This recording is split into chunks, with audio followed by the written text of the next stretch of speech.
Holmes was born. Then he got fat, bald, and tired. What's up, Holmes?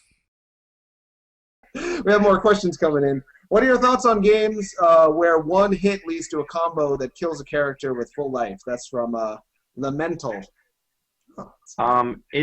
It depends on what the requirements are for that. For example, Marvel 2, Iron Man's Infinite, right? He touches you, that's it, you're dead. It's easy, you can do it anywhere, it doesn't cost any meter.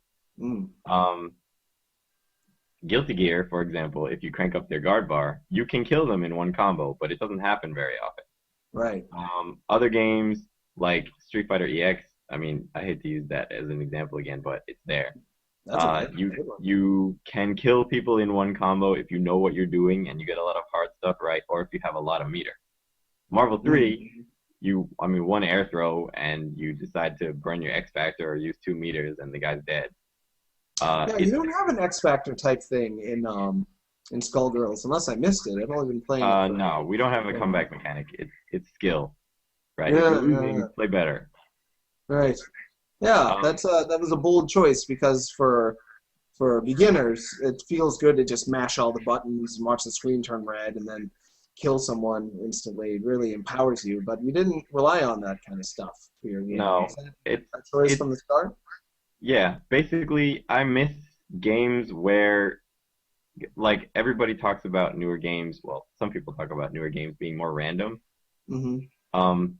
Not necessarily because the game is actually random, right? If you do the thing, then it'll happen differently sometimes. But the fact that it's unpredictable what can happen because one touch can change so much, whereas in older games that wasn't necessarily the case. So I was trying to make something where, like, if I've been playing it for a year and you've been playing it for a week, it should be apparent that I can win most of the time because I know more about what's going on than you. Sure.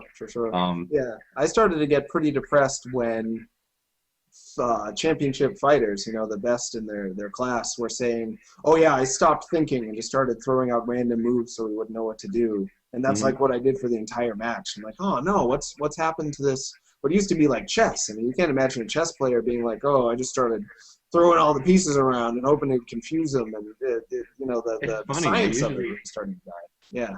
So you're trying to bring back the science.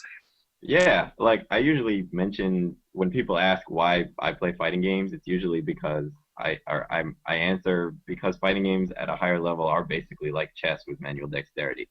Right. If two people on an equal playing field, it doesn't matter whether you have the sword of 1,000 damage or not.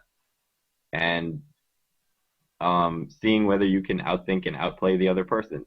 Like fighting games have to do more to get people into that mode of thinking, right? Rather than just hit buttons and see flashy stuff.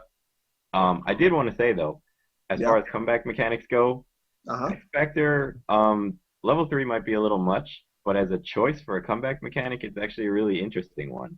Because like X Factor, you mean? Yeah, if you I think it's better than many others. Yeah, I'm sorry, you're saying. It's okay. If you look at most other comeback mechanics, they are of the form when you're getting killed, you do something, and then you do a massive amount of damage to the other person and can win. X Factor, like a blue shell sort of a deal. Desperation.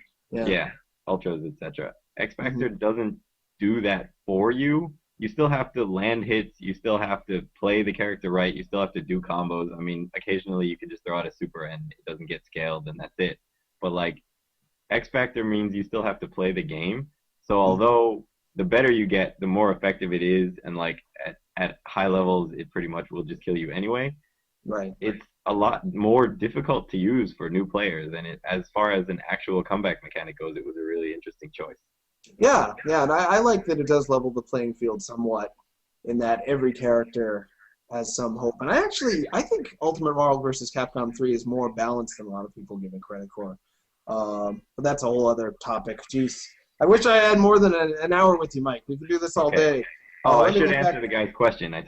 We skipped it. Yeah, Lamental's question. What do you think of games where one hit leads to a combo that kills a character? So, I have nothing against Touch of Death personally, but I have something against very common or very easy or like non-meter intensive Touch of Death. Right? Like there are Touch of Death in even Super Turbo. They're really difficult for the most part, and because damage is random, sometimes they don't kill you.